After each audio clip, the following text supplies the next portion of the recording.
walang preno. Mr. President, baka susunod ka sa dinaanan ng tatay mo. Diyan ako takot. Ayaw ko mangyari sa iyo yan. Nagbato ng maaanghang na salita si dating Pangulong Rodrigo Duterte laban kay Pangulong Marcos tungkol sa di umano'y paggamit ng droga at ang kontrobersyal na People's Initiative. Sino man magsabi na walang paki ang Senado sa usaping ito, isa lang ang masasabi ko, walang gamot sa kakapalan ng mukha mo. Sa Senado, sa kapareho at sumunod pang mga buwan, si Senator Amy ang namuna. Pakialam sa PR, wala tayong pakialam sa PR, wala tayong pakialam sa PR. Siya ang unang nagtawag ng pansin. Siya ang unang nagtanong, para kanino ba talaga ang PI na yan? Marso 2024, sa kabila ng bangayan sa harap ng sambayanan, narinig natin si Pangulong Marcos. Matatag, matapang. The International Criminal Court has no jurisdiction over the Philippines as we remain to have a working judicial system and law enforcement mechanisms. Walang jurisdiksyon ang ICC sa Pilipinas. Sa sabon, nagpagpag siya ng balahibo.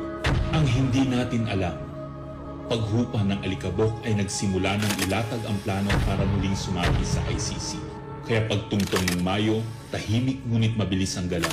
Isinumite ng DOJ ang legal brief para sa posibleng pag-aresto kay FPRRD. Isang pagtataksil na walang nakapansin. Hulyo, umutok ang balita. Nagbitaw si VP Sara bilang DepEd Secretary. Tendered my resignation as the Secretary of Education effective July 19, 2024. Isang babae ng tapang ngunit walang nagawa dahil sa likod ang tama. Agosto, isinagawa ang unang Quadcom hearing laban kay FPRRD habang inuusig ng COA ang confidential funds ni VP. Ang hindi natin alam, sa gitna ng lahat ng ito, itinalaga na ni PBBM si Marcos Lacanilao bilang Special Envoy ng Transnational Crimes na siyang magsusuko kay FPRRD. At maluwag na rin pinapasok ng bansa ang mga tiga-ICC noong Oktubre. Walang bahid ng pagtutol, walang balak na ipagtanggol ang kapwa Pilipino. Nobyembre, nag-iba na ang ihip ng hangin. Matatag, matapang, walang bahid ng pag-aalinlangan. Narinig muli natin si Pangulong Marcos, ngunit iba na ang sinabi. If yun ang gugustuhin ni PRRD, hindi naman kami haharang dun sa mga ICC. Para tabunan ang galawan, pinaingay ang impeachment complaints laban kay VP Sara. The Office of the Secretary General will transmit the 2 impeachment complaints filed against Vice President Sara Duterte. Kahit pa nagkaroon ng INC rally noong Disyembre, naidiin pa rin ang impeachment sa Kongreso. Planado na rin ang pagpirma ng questionableng 2025 budget kahit bat-bat ng anomalya. Enero 25, 2025, sinimulan na ang Oplan Tugis o Operation Pursuit, ang lihim na operasyon para hulihin si Duterte. Pagsampa ng Pebrero, nag-apply ng arrest warrant ang ICC prosecutor. Isang tahimik na pag-uusig habang tayo'y pinaiikot ng mga rally at press release. Marso, muling nilinlang ang bayan. Humingi daw ng 60-day extension ang DOJ para sa EJK report noong Marso 6. Pero ang totoo, nakabinbin na ang arrest warrant mula sa ICC chamber Marso 7 hanggang 10. Ang hindi natin alam, Marso 11, 2025, sa kanyang pagbalik sa Pilipinas, hindi pa man bumababa ng eroplano si FPRRD, isinagawa na ang pag-aresto. Maingay ang paligid, magulo, pero ang dating Pangulo ay nanatiling kalmado. Isinakay siya papuntang The Hague alas 11 ng gabi. Kasama sa eroplano si Marcos Lacanilao, ang nagkanulo, ang nagsuko. Pero kanino ang sisi? Sa mga utusan o sa nag-utos? Managot ang dapat managot, nakalatag na. It's a request to the Philippine government from Interpol enforce the arrest warrant. And we have commitments to them. Ayaw nila ipagpatuloy ang pag-iimbestiga. Maliwanag na ang buong administrasyon na ito mula sa pinakataas hanggang sa galamay, nagplano Ikaw ho ba ng plano ng lahat ng ito? Hindi naman. It was a group effort. Secretary Chudoro was there, Secretary Anyo was there too, and the President and I. Nagsakatuparan.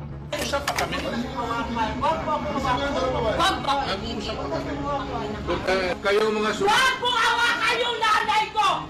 Nagkagulo. Tayong magawa. Wala tayong magawa dahil mismo ang gobyerno. Nagtakpanan. Mamili ka. Kapag warrantless arrest, edi may period. Kapag may warrant, walang period. I'm being cautioned by the DOJ, ma'am, that it may be sub judice already to discuss that because of the habeas corpus pending in the Supreme Court. Ngunit lumabas ang buong katotohanan. Ganito pala ang bagong Pilipinas. Hindi man lang natin alam. Tahimik ang pagtataksil. There was no red notice and what was issued was merely a diffusion. Tahimik ang pagwasak. Paliwanag mong maigi, representative ka ba ng Pilipinas or representative ng Interpol? Pipili ka lang. Nirepresent ko po ang Interpol NCB Manila. So mali itong papel na to. Harapan ang pagtalikod.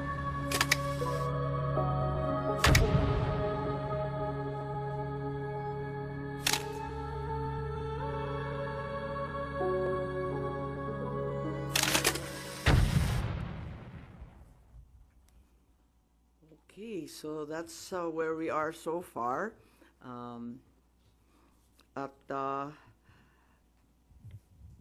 Mahirap hindian ang sinasabi sa bidyong yan na may isang malawakang plano na may kinalaman sa politika at sa 2028. Yun. Hello. Po.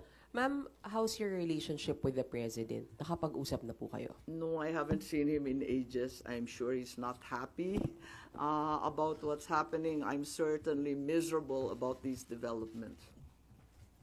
Sinasabi niyong plano ng gobyerno, pinlano ito, politically motivated. You think PBBM allowed this po? Hindi ko alam, inako ni SOJ Boying Remulla na siya nag-utos. Ngayon hindi ko alam kasi sa isang banda, masasabing alter ego ang bawat membro ng kabinete. Sa ibang banda naman, kusang ginawa ni Secretary of Justice.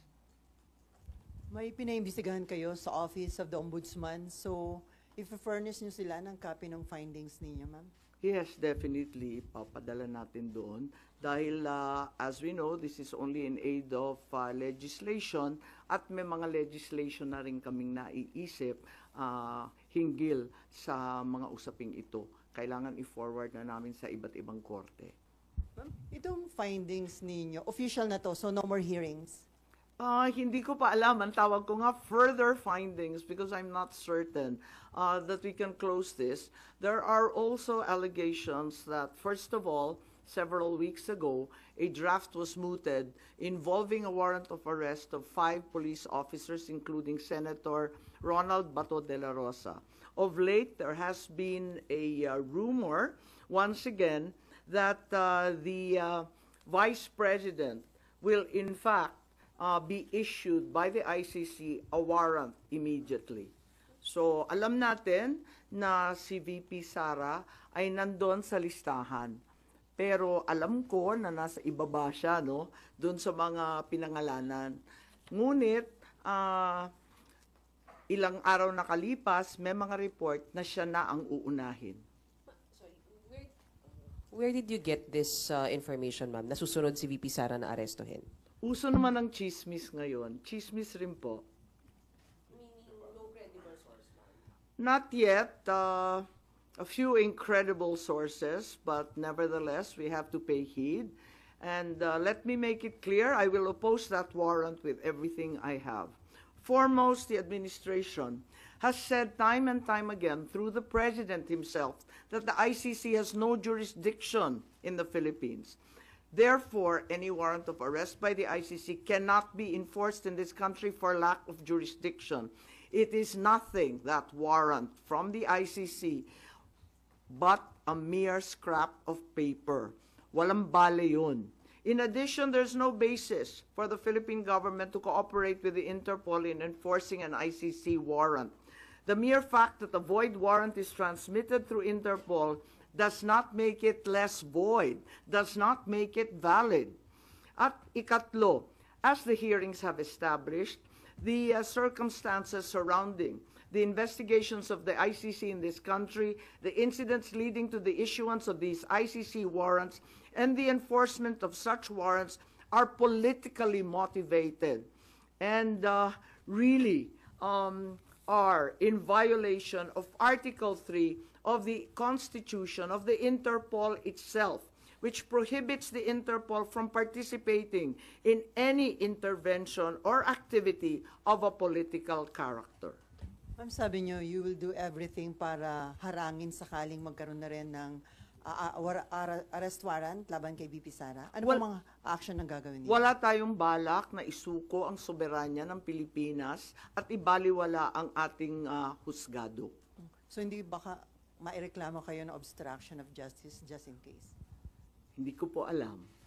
So ano mga action na gagawin niyo, ma'am, para harangin sakali? Iniisip pa kung anong kailangan gawin dahil tulad nga ng sinabi ko, haka-haka pa lamang ito. Ngunit sa nakita natin sa mga nakaraang 2 taon, itong mga haka-haka, duda, suspecha, madalas nagiging totoo. So may mga preparation na rin si BP Sara dyan sa chismis na natanggap niyo, ma'am? Marahil po. Pero yung warrant na paparating para kay Senator Bato and other former police officials, credible na po yung source nyo dun, ma'am?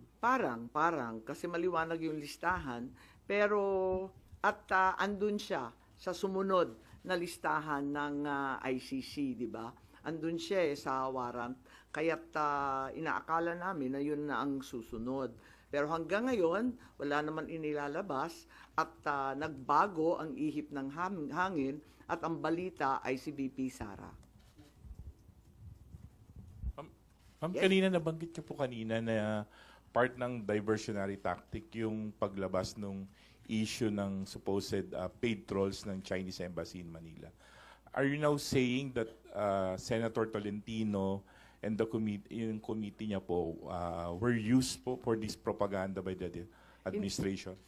Ay hindi ko naman gawain bumatikos ng kapwa senador, pero ang alam ko may utos talaga sa admin media na i-divert at mag-squid tactics ng bonggang-bongga, i-divert sa iba't ibang balita tulad ng mga sagupaan, yung fake news nga na tinake over na, yung kung ano-anong mga isla at islet, tapos yung balita ng 20 pesos rice, sinabay-sabay para ilayo sa tunay na problema.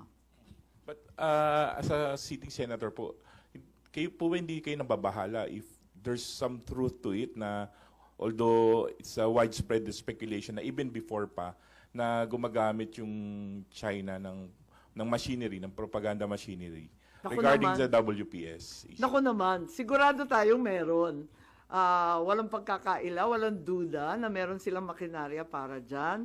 Meron din ang mga Amerikano, meron din yung iba't ibang mga malalaking bansa. Marami talagang nakikialam. Next time po. Ma'am, how do you feel about people saying na hindi maganda na kayo po kinampihan nyo yung mga Dutertes, yung kalaban ng kapatid nyo, more than dun sa kadugo nyo po sa si President Marcos? How do you feel about that? Masamang-masama ang loob ko, ngunit ang akin lamang, kailanman hindi kami nag-away ng aking kapatid. Yung mga amuyong sa palasyo, yung mga nariyan, yung mga lulong, ayun, sila po ang ating kaaway. At hindi ko naman kinakampihan ang isang panig laban sa isa. Ang pinapanigan ko lamang ay ang soberanya ng Pilipinas na isinusuko natin. Nakakahiya naman itong ginagawa natin na. Ma'am, sino daw yung lulong? Abangan po ninyo. Abangan po ninyo. Pero ma'am, hindi ba in a way parang baka ma-destabilize yung leadership mismo ng kapatid nyo dito sa mga nagiging findings at mga statements nyo against people around him? Hindi ko linalabanan ng sinuman, binabasa ko lang ang lumabas sa katibayan mula sa hearing. Wala akong magagawa kung litaw ng litaw ang katotohanan. So, okay lang kung medyo makadestabilize ito sa leadership ni Wala PBBM. tayong pagnanais mag-destabilize sa Pilipinas. Marami na tayong problema. Ngunit ang katotohanan ay kinakailangan mangibabaw sa lahat. Last na lang po. Ma'am, may balita na parang may intention na ang manalo ay mga pro-China and then kapag nanalo, ipapa-repeal yung batas about yung maritime zone law. Wala akong alam kung tungkol dyan. Ako ay tanging pro-Pilipino. Ipaglalaban ko ang ating bansa tulad ng ginawa ng tatay ko sa sino man at anumang dambuhalang kapangyarihan. Sen, good morning. Do you think yung pagsasampa ng reklamo sa ombudsman could help deter kung ano man yung susunod na plano ng ICC para magdalawang isip yung mga nagpatupad nung una kay dating Pangulo? Sana po. Sana po. Inaasahan ko po. Kailan po kaya yung pagsasampa ng reklamo? Tignan natin kung anong magagawa. Ito lang yung mula sa amin sa findings, ito ang lumilitaw at saka si Justice Ascona, sabi niya may labag talaga sa ating saligang batas, sa ating mga batas na pinaiiral at kinakailangan managot yung naglabag.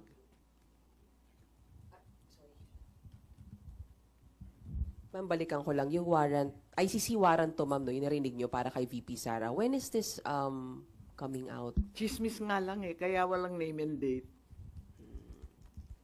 Ma'am, yung ano po, yung further findings nyo, does it need yung approval po ng committee members? Yes, hindi to committee report hindi ako kukunwari na committee report to. We are not in session, we're in recess. So, wala pa talagang committee report na masasabi. Kaya lang, sa daming nagtatanong, sa marami na nagsubaybay sa oras-oras na hearing, pakiramdam ko, obligado ako magsaad ng findings along the way. Kasi nga hindi matapos-tapos at hinahadlangan ng todo-todo. Doon may binabanggit din po na yung Republic Act 9851 wherein it says na yung pag-present sa local court ng isang individual who is facing an allegation of crimes against humanity, hindi na kailangan. The government, although the term used was may surrender yung individual niya, do you think it's enough dun sa nangyari kay former president? Sa bagay na yan, sa palagay ko, ang Senado kasama ng Kongreso maaring magbago ng batas at liwanagan yung Article 17 nung 9851 kasi hindi maliwanag doon, parang natanggal sa proseso ng pagpipinal. Nakita ko yun, maliwanag yung surrender, maliwanag yung alin yung extradition. Maliwanag na yung surrender ay para sa dayuhan lamang.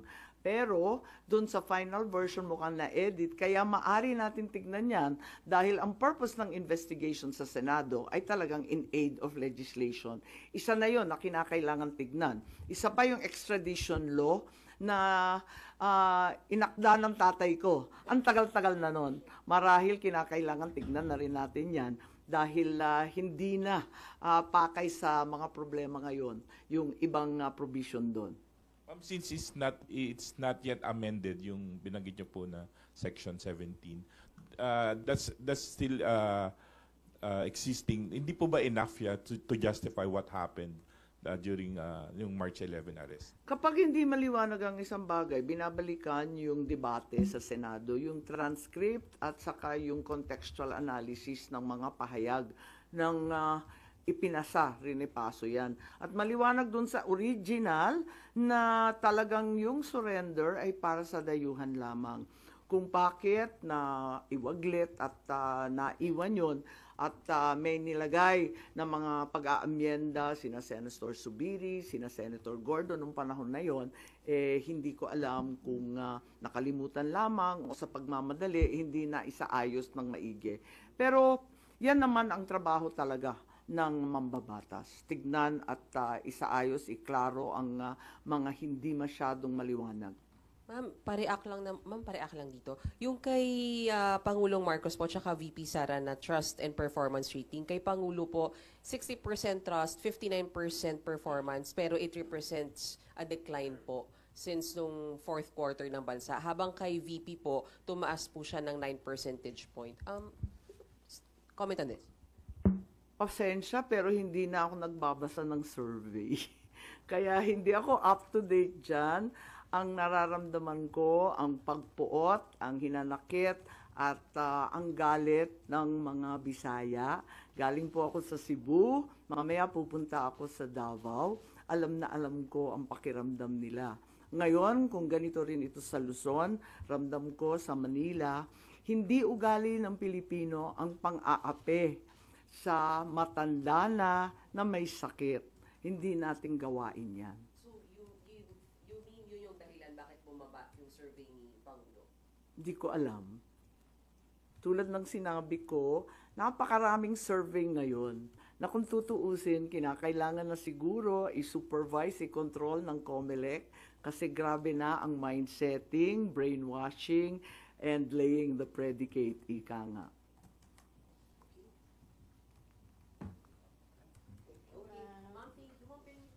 Thank you so much. I have a longer report of 26 pages. I think it's available. We also have USBs of the Tagalog statement, as well as the graphic version of the timeline. And I can also provide that video that we received. What I read, ay yung Tagalog. Opo, nandito. Okay lang. O, sige. Pero, may soft copy ba kayo? Hindi ko alam. Meron. Aresto at pagsuko kay dating Pangulong Rodrigo Duterte sa ICC ay klarong may motibong politikal. May malinaw na pattern na kung saan may malalaking kaganapang pampolitika bago ang mahahalagang pahayag at aksyon ng administrasyon kaugnay sa ICC. Makaraang magsimulang magpahayag si PRRD ng mga batikos laban sa People's Initiative o sa pagpapalit ng ating saligang batas. Sumagot ang ating Pangulo na ang Pilipinas ay isang open country at kikilos lamang ang gobyerno kung may illegal na gagawin ng ICC. Ngunit matapos dumalo si dating Pangulo sa pagdinig ng Quadcom noong 11 November 2024, sumagot ang ating Executive Secretary na maaring makipagtulungan ang mga lokal na otoridad sa Interpol kung hihingi ng tulong ang ICC. Biglang nagbago ang tunog ng gobyerno. Matapos kumambyo ang ilang pro-administration congressmen tungkol sa impeachment labang kay VP Sara dahil sa napakalaking peace rally ng INC noong Enero 13, bumalikwas ang administrasyon sa pamamagitan ng pagkatha ng Oplan Tugis or Operation Pursuit sa English na rineport ng New York Times kasunod ng pahayag ng kalihim ng katarungan na bukas ang administrasyon makipag-usap na sa ICC tungkol sa ilang pamamaraan ng kooperasyon. Maliwanag ang pag-aresto kay dating Pangulo ay bahagi ng malawakang pagsisikap ng gobyerno na pabagsakin ang mga Duterte bago mag-2028 election pa. Ang unang malinaw na pagtangka upang pabagsakin ay sa pamamagitan ng PI na magsilbing panimula sa pagbabago ng probisyon ng ating konstitusyon para hadlangan makabalik sa 2028. Nang mabigo ito, nagmadali na siraan ang pangalan ng mag-ama.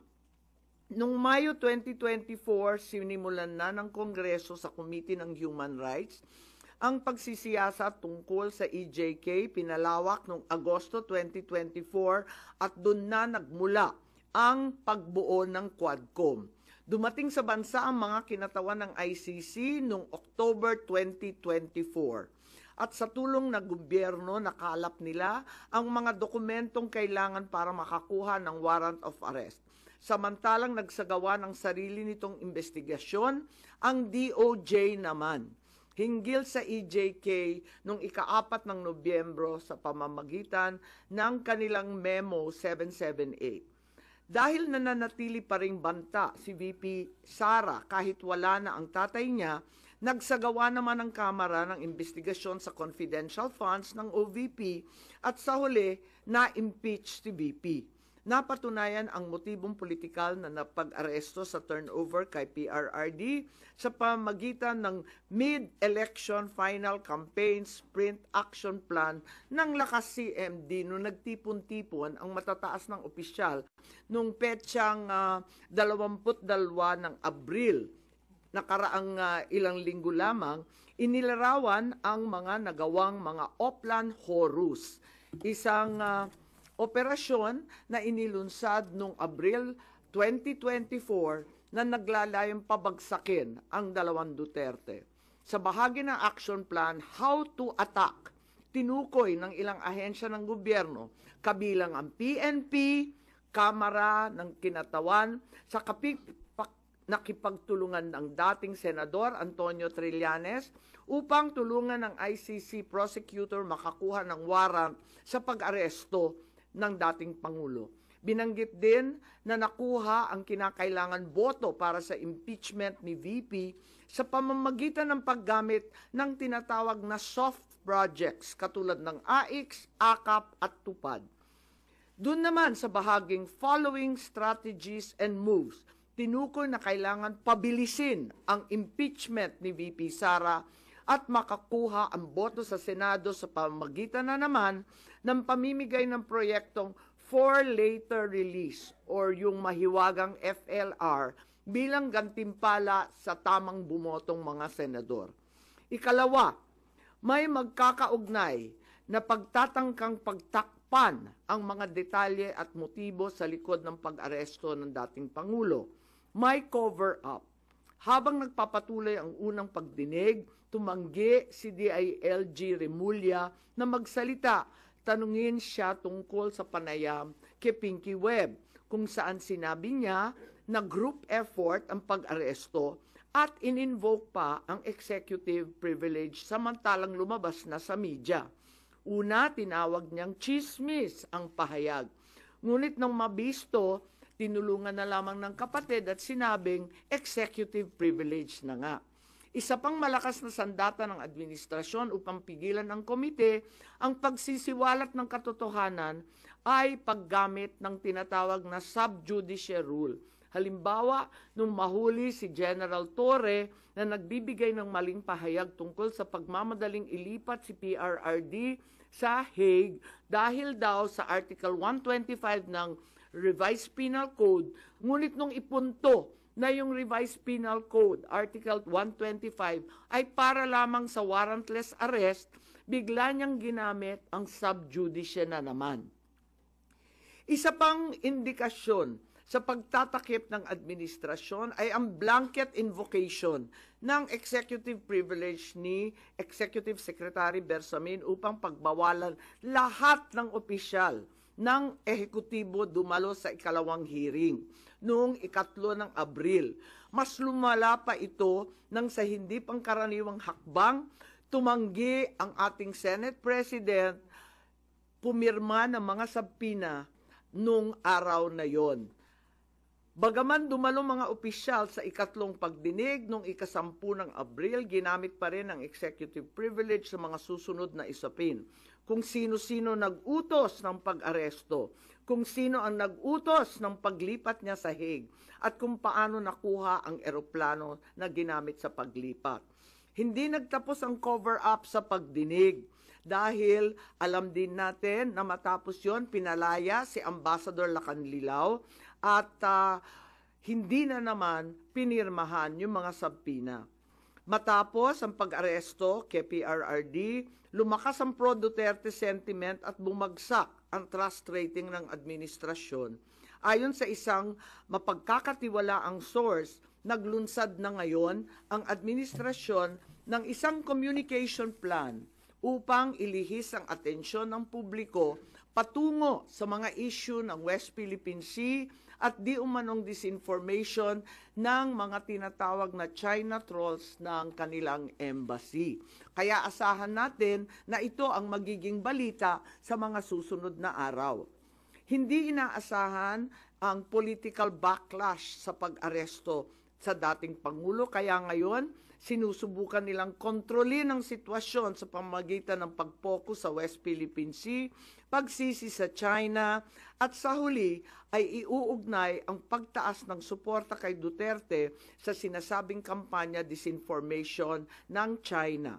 So una, may duda tayo na politically motivated. Ikalawa, whole of government ang nagamit dito, na talaga naman comprehensive itong planong ito. At ikatlo, ang mga posibleng managutan ng criminal and administrative charges. At iminumungkahi namin na imbestigahan ng Office of the Ombudsman ang mga sumusunod. Una, si DOJ Secretary Remulla Boying maaring managot sa violation of RA 3019, Anti-Graft and Corrupt Practices for sanctioning an invalid administrative arrest against the former president in contravention of the ruling of the Supreme Court in the 2023 case of Immigration versus Juan Wenle.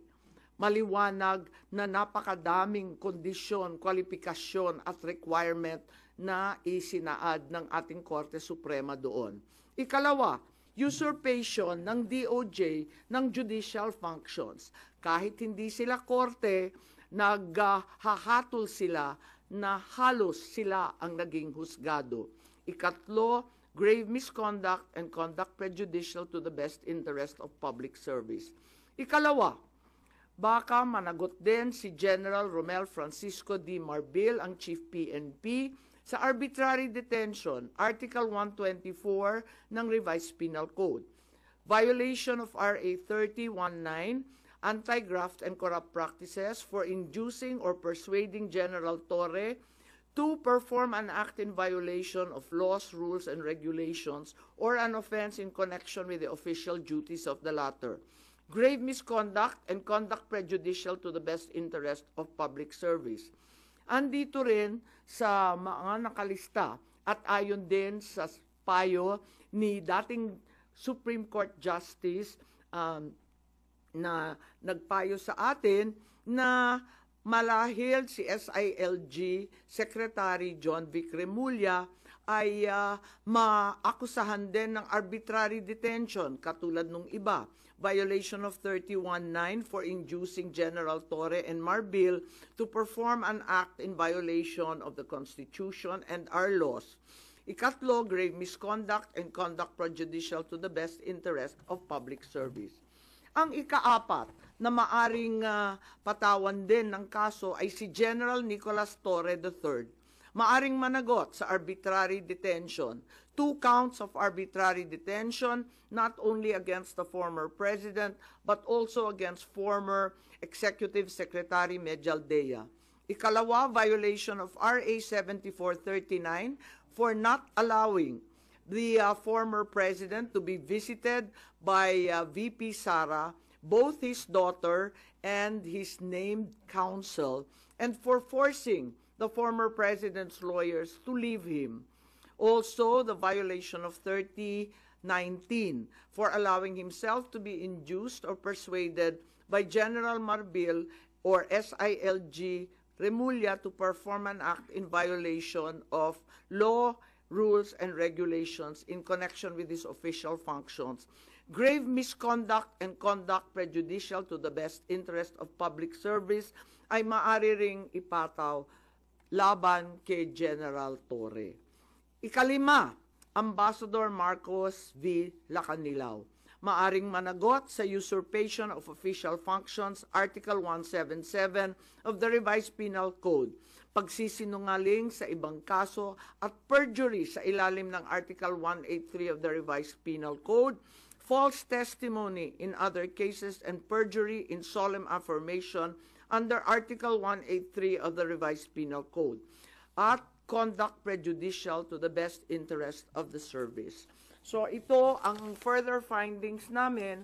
Hindi ko masara yung investigasyon kasi marami pa ring mga issue katulad ng sinong tumulong sa ICC, yung tungkol sa eroplano na nanatiling bukas at masalimuot.